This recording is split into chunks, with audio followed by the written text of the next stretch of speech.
qui devrait intéresser toutes les dames, puisqu'on parle de quoi, Yellow? Je suis en train de me tatouer le nom de l'invité sur la peau. Ça vous plairait, ça? Me tatouer votre nom? Je sais pas trop. Ah, d'accord.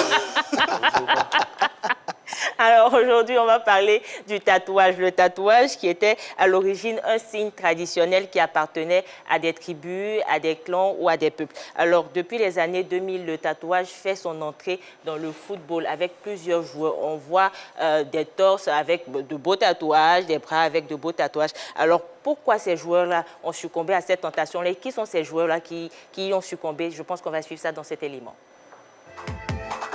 Les footballeurs et les tatoueurs sont très souvent inséparables. Dans le milieu du ballon rond, nombreux sont les athlètes qui se font recouvrir le corps d'encre. Chiffres, effigies, face animale, prénoms de proches et autres symboles ont pour les joueurs des significations particulières. Zlatan Ibrahimovic, l'un des footballeurs les plus tatoués, a sur son torse un tatouage de dragon rouge qui vient s'enrouler de son dos à ses côtes sur la hanche droite.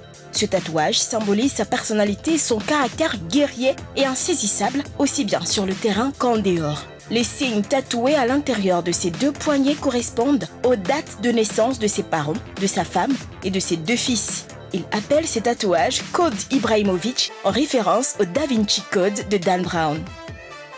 Le Brésilien Daniel Alves a, lui, fait marquer sur son biceps droit le portrait de son ex-femme, Dina, et 4 étoiles accompagnées d'une date correspondant peut-être à celle de leur rencontre. Aujourd'hui, ce tatouage est entouré, presque effacé, par un immense tatouage tribal. Sur son avant-droit, l'ancien joueur du Barça et du PSG s'est fait tatouer une carpe quoi, un grand poisson asiatique en raison de sa passion pour la culture orientale. De l'autre côté, on note la présence d'un portrait de Jésus-Christ en référence à sa foi chrétienne. Que dire du génie argentin Lionel Messi? Lui qui s'en était longtemps privé a finalement succombé. Il s'en est offert 10. Très croyant, il a le Christ représenté tout en haut du bras à côté de l'épaule. On peut aussi retrouver une fleur de lotus symbolisant son talent qui a éclos d'un seul coup. Un vitrail de la Sagrada Familia est visible sur son coude en référence à Barcelone, qui est toute sa vie. Les footballeurs ivoiriens affectionnent eux aussi les tatouages. Didier Drogba s'est fait représenter sur le bras gauche un rosaire qui entoure les prénoms de ses 4 enfants, Isaac, Iman, Kevin et Keiran. Il explique ainsi qu'il confie la vie de ses enfants à la Vierge Marie. Wilfried Zaha lui possède plusieurs étoiles sur le cou. Récemment, il a ajouté à sa collection de tatouages 2 petites croix à l'arrière de la tête qui feraient référence aux 2 trophées de champion d'Afrique remportés par la Côte d'Ivoire en 92 et en 2015. Nicolas Thier n'est pas en reste. Après la qualification de la sélection ivoirienne des moins de 23 ans pour les Jeux Olympiques de 2020, le gardien de but de Chelsea a dévoilé l'un de ses tatouages. Il s'agit du regard pénétrant d'un tigre, l'un des plus dangereux prédateurs terrestres. Une façon pour lui d'affirmer sa rage de vaincre sur les pelouses. Comparable à des œuvres d'art, les corps des footballeurs attirent les regards, tout comme leurs prestations sur un terrain de foot. Ah oui, Yellow, ah oui. On en demande un peu plus hein, quand même des sujets comme celui-ci. Vous aimez les bonnes choses, Tia. Alors justement, parmi tout, soyez pas jaloux, messieurs. Non, personne n'est jaloux. Oui, mais bon. Hein, on vous fera des compliments un jour, ne vous inquiétez pas. Ne vous inquiétez pas. Non, nous ne sommes pas jaloux. Alors, bon, il y a 3 hommes hein, ici sur le plateau. Est-ce que l'un d'entre vous a des tatouages d'ailleurs? Non, je n'en ai pas. Pas encore. Sait-on jamais. Il va en faire bientôt. On n'en a pas encore. Explique cela alors. Oui, je ne sais pas, il va en faire bientôt. C'est pas évident, mais en tout cas pas encore. Alors, parmi tous les joueurs hein, qu'on a vus dans cet élément, donc Zlatan, Messi, Alves, Drogba, Nicolas Thier et puis Wilfried Zaha, quel tatouage vous a le plus marqué? Bon, je veux parler de Alves, Dani Alves, qui a fait tatouer le visage de sa femme hein, au moment où ils étaient ensemble. Après, ils ne se séparent. Donc, du coup, je me pose la question, attends. Donc, si à chaque fois... C'est ballot, ça, hein? C'est pas vraiment fité. Si à chaque fois, il va falloir se faire tatouer le visage de sa femme et après le divorce, on fait quoi? Il sera tout un peu non, c'est pas terrible. Non, mais c'est un peu rigolo, mais bon, voilà. Il a voulu faire ça. Il n'a jamais pensé qu'après le mariage, il aurait la séparation. Donc, bon, ça m'a fait un peu rigoler. Mohamed, est-ce qu'il y a un tatouage ou... voilà, de ce qu'on a vu hein, dans l'élément qui vous a le plus marqué? Personnellement, non. Non? Aucun. Et si vous deviez vous faire tatouer quelque chose, ce serait quoi? Je sais À part pas. le prénom de Yellow, puisqu'elle s'est fait tatouer le vôtre. Pourquoi commencer? Il a refusé. Je sais pas, Elle mais... maintenant de mon papa. Je sais pas, mais peut-être le nom de ma mère. Ah ben voilà. Peut-être si je dois le faire. Mais Ouais. je pense pas me faire tatouer un jour. Et le papa alors dans tout ça, hein? Moi, Voilà, là moi. je vais parler au nom de tous les hommes. Moi, je- Pourquoi le nom de la maman uniquement et le nom du papa, pourquoi pas?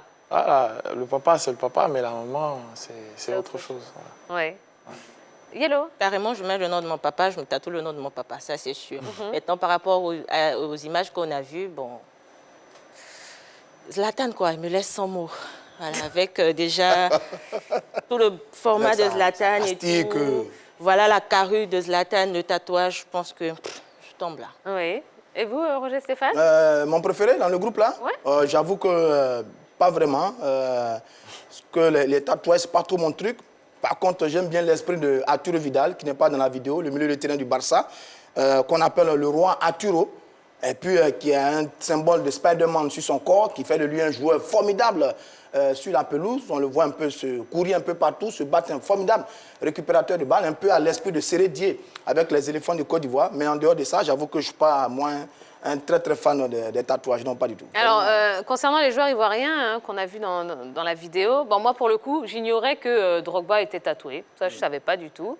On dit qu'il a tatoué le nom de C'est tous pas ses très enfants. visible pour beaucoup. Effectivement. Pardon, Wilfried Zaha qui aurait tatoué 2 croix pour Dans le cou. le nombre de trophées de Cannes hein, que la Côte d'Ivoire a... Vous y croyez ça?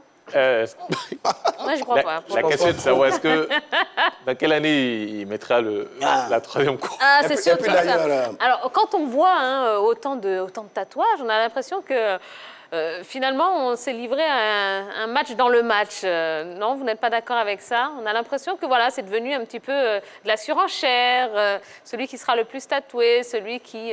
non, Yellow? D'abord, il faudrait dire que les joueurs, en plus des coiffures, ils ont pratiquement les mêmes maillots sur le terrain. Tous les joueurs ont les mêmes maillots. Après, les coiffures se répètent. On a tectonique, 2 tons, punch et tout. Donc, le tatouage est un moyen de démarcation des joueurs. Par le détail. Tu ne vas pas voir le nom de la femme de Messi sur le bras de Cristiano Ronaldo, non. Déjà là, Vous espérez? non. Cristiano, il déjà- se tatoue Ça pas. n'a pas de tatouage. Donc, On ne non, sait pas de sait quoi jamais. demain est fait. Donc, c'est déjà un signe de démarcation de chaque joueur. Et ils apportent aussi une notion de leurs sentiments personnels. Ils y affichent le nom de leur femme, de leurs enfants, le nom de peut-être même leur histoire qu'ils décrivent sur leur peau. Donc, pour moi, c'est carrément un fait de démarcation et un fait aussi sentimental, le tatouage. Alors, quel est l'intérêt, quand on est joueur, d'avoir un tatouage, Mohamed Gbani? Vous qui n'en avez pas, qu'est-ce que vous perdez alors en n'ayant pas de tatouage? Je pense qu'aujourd'hui, c'est devenu plus de la mode, c'est tout. Je pense que c'est une mode. Parce que je pense que c'est plus les Sud-Américains qui ont cette culture-là de tatouage. Oui. Et après, il y a les Européens qui le font. Je pense que c'est plus beau à voir quand la personne a une peau plus claire. Voilà. Et souvent, quand on est un peu foncé comme nous, c'est pas bien visible. Et souvent, ça paraît pas très beau. Bon, après, là, vous me faites penser tout de suite à Djibril Cissé, hein, qui est ultra tatoué. Bon, c'est pas vilain quand même, n'est-ce pas? Yellow, aidez-moi, s'il vous plaît. Mais je dis, Tia, Il fallait au contraire. je dis, Tia, ne sont pas... Oui, Si. parce que Djibril Cissé, il a un corps de mannequin, donc on peut comprendre le sourire de Tia. Je prends le carton là. Non, un carton rouge d'ailleurs. Allez, silence pendant 2 minutes, Donc- merci beaucoup. Silence pendant 2 minutes, monsieur. Quelque Oui. part, je rejoins parce que Yellow disait c'est culturel.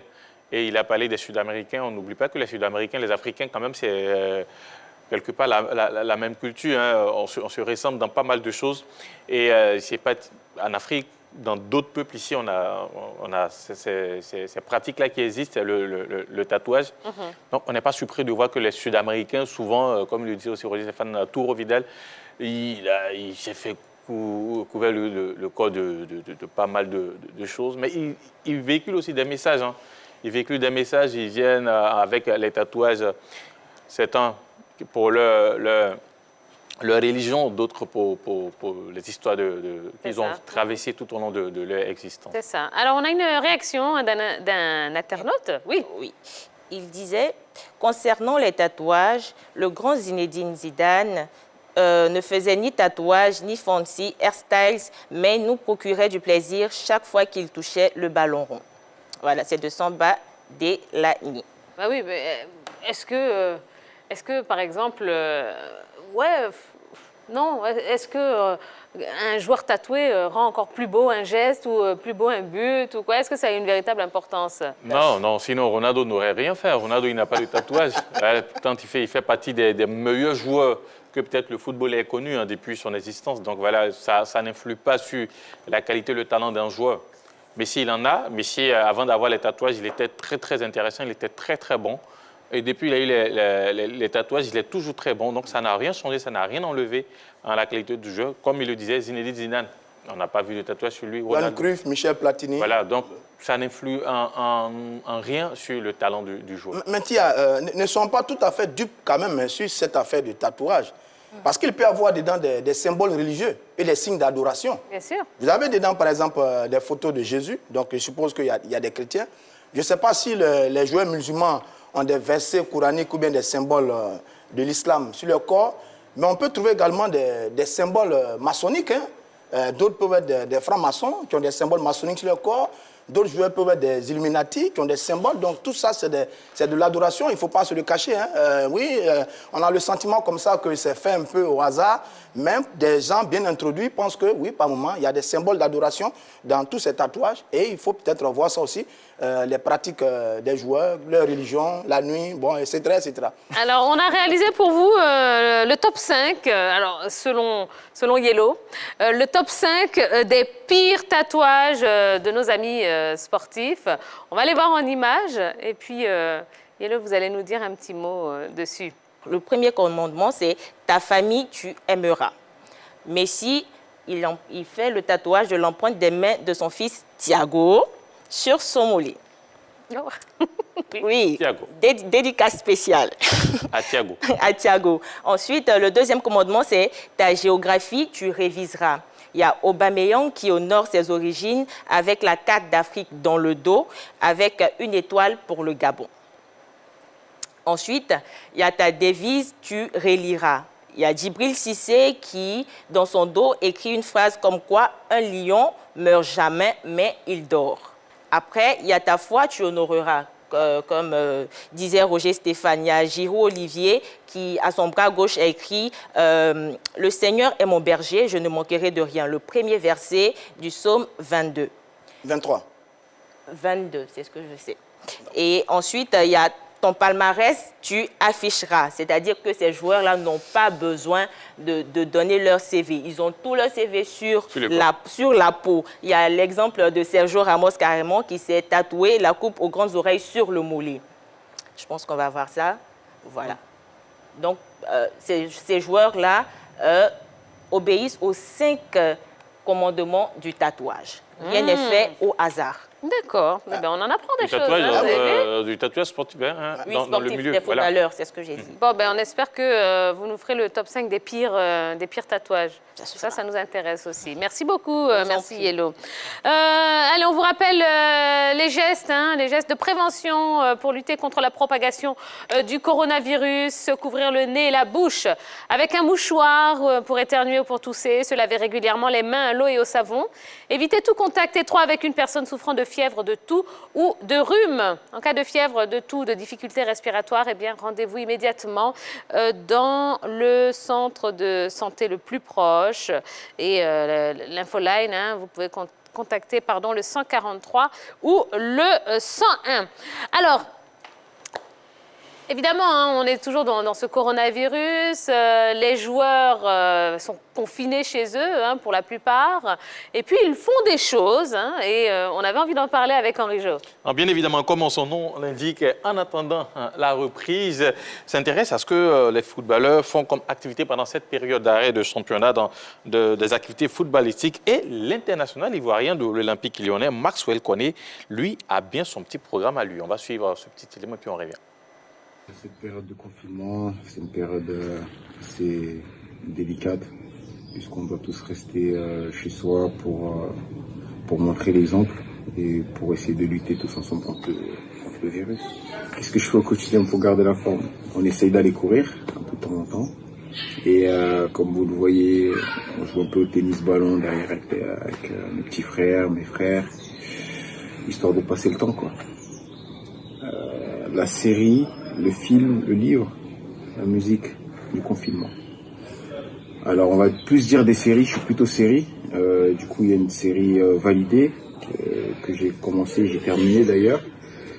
J'ai un peu fait le tour de Netflix, donc voilà. Voilà, je voudrais juste dire aux supporters que c'est une période difficile, mais on espère que ça finira assez vite, qu'on puisse se retrouver très très prochainement sur les terrains, parce que ça nous manque à tous. Allez, ciao ciao. Ah, c'est pas évident hein, pour les sportifs hein, de ne rien faire, n'est-ce pas, Mohamed? C'est une période pas très évidente hein, comme ça, quand on est bloqué à la maison. Comment on fait pour entretenir un petit peu la forme et surtout le mental, hein, parce que ça joue beaucoup aussi, ça. Ouais, beaucoup. Je pense que le mental est plus difficile à entretenir. Mais bon, à la forme, on peut faire des exercices à la maison. Moi, j'avoue que je suis en semi-confinement depuis bientôt 2 mois, Oui. parce qu'à cause de ma blessure. Donc, je fais quelques exercices à la maison et j'essaie de faire un peu de course pour garder un peu la forme, parce qu'après, on commence à prendre trop de poids. Mais je pense que pour ce qui concerne le métier en lui-même, voilà, il faut continuer de travailler, de faire des petites séances de gainage, d'abdos, des petits trucs pour maintenir la forme. Et puis, si possible, pouvoir courir un peu, ça peut aider. C'est ça. Certains le passent en lisant la lecture, d'autres restent sur des séries comme Maxwell Cornet le disait. Il a pris maintenant, il a le temps maintenant de suivre une série et d'aller jusqu'au bout de cette série-là. Donc voilà, mais plus ou moins, comme il le disait, dans leurs différentes maisons, il y a quand même des appareils qui leur permettent toujours de faire des activités sportives. Moi, j'ai changé par exemple avec des joueurs qui évoluent au niveau de notre championnat ici aussi. Ils ont leur petite technique à eux pour pouvoir toujours maintenir la forme. C'est vraiment pas facile hein, pour un footballeur d'être confiné. Parce que parce que le sportif, la vie du sportif, c'est tout sauf le confinement. C'est tout sauf, je dis, entre griffes, la prison. C'est les voyages, c'est les déplacements, c'est les mises au vert, c'est les matchs, c'est les rencontres avec le public, c'est l'ambiance, c'est tout sauf ça. Et j'avoue que quand je pense à ces joueurs-là aujourd'hui, quand je pense à un gars comme Ronaldo, à Messi, à Cornwell là dans son cas, c'est terrible quand même. Si vous n'avez pas un mental très fort, si vous n'êtes pas fort dans la tête et que vous n'avez pas une solide famille autour de vous, je suppose que psychologiquement, ça doit être incroyable. Je pense que les joueurs vont prendre le temps à se faire tatouer. Hein. La situation qu'ils ont vécue du confinement, peut-être se tatouer. Pourquoi pas? J'ai souffert du confinement, j'ai souffert voilà, avec mon enfant. C'est la règle numéro combien, ça? Numéro 6, c'est par rapport à la remarque de Roger Stéphane, c'était plutôt le psaume 23 et pas le psaume 22. Voilà. Plutôt le psaume 23 pour Giroud. C'est dans le psaume 23? Oui. Ben, autant pour moi. D'accord, oui. Oui, non, c'est bon? Ça va. Bon. D'accord. Eh bien, très bien. Allez, ça nous laisse le temps de poser une question ou deux à Mohamed Gbané, hein, notre invité. Alors, vous étiez dans les buts de l'Africa, hein, lors de ce fameux match face à la SEC. Hein? Comment vous avez vécu ce match, donc l'avant-match, la préparation, et puis cette belle victoire? Ouais, je veux dire que ça a été un moment très particulier, parce que en tant que joueur déjà, c'est des matchs qu'on a envie de vivre. Et le derby à SEC Africa, je pense que c'est l'un des rendez-vous les plus importants du football ivoirien. Donc de pouvoir participer à cette expérience-là, ça a été déjà quelque chose de bien. Et puis bon, par rapport à ce match, je pense qu'il y a eu un engouement particulier. 2 semaines avant, on voyait un peu sur les plateformes digitales, Internet et autres, on voyait des gens qui se faisaient des pics, des gens qui se lançaient des duels. Et même au niveau même des autorités même du pays, on voyait Et à un moment, moi personnellement, j'avais commencé à éviter les réseaux sociaux parce que ça mettait un peu trop de pression. Et le club lui-même, je veux dire les 2 clubs, avant ces matchs-là, il y a une préparation qui est particulière. On sait qu'il y a quelque chose de particulier qui est en train de se préparer. Donc, ça a plutôt été une pression positive? Pas forcément. Je pense qu'il faut avoir la capacité de gérer cette pression-là. Parce que ce n'est pas facile. Pour ceux qui sont un peu plus jeunes, ils découvrent, c'est difficile. Mais quand on a une petite expérience, je pense qu'on réussit à surpasser ça et essayer de de transformer cette pression en pression positive. Donc je pense que c'était bien pour l'histoire du football, parce qu'on a retrouvé un peu le derby, le classico, des gens qui sont venus au stade bien nombreux. Et puis voilà, l'Africa a fait ce qu'elle a l'habitude de faire. Hein. L'équipe de l'Africa, oui, on a... L'habitude. Non, il faut... L'habitude, Je veux dire que l'Africa a été présent à ce rendez-vous-là. Voilà, je parlais des supporters et des joueurs. Voilà. Maintenant, le score, c'est un grand match. Voilà, le score, c'est le football. Exactement. Et c'est le meilleur qu'il a emporté. Eh ben voilà, allez, continuez, hein, allez, profitez de la pub pour aller sur la page Facebook de la 3 pour poser des questions à notre invité Mohamed Gbané, le gardien de but de l'Africa Sport d'Abidjan. Voilà, et puis on va se retrouver dans quelques instants pour le débat qui concerne la Ligue 1 ivoirienne et puis des grosses incertitudes autour des acteurs de cette Ligue 1. Et ben voilà, donc on se retrouve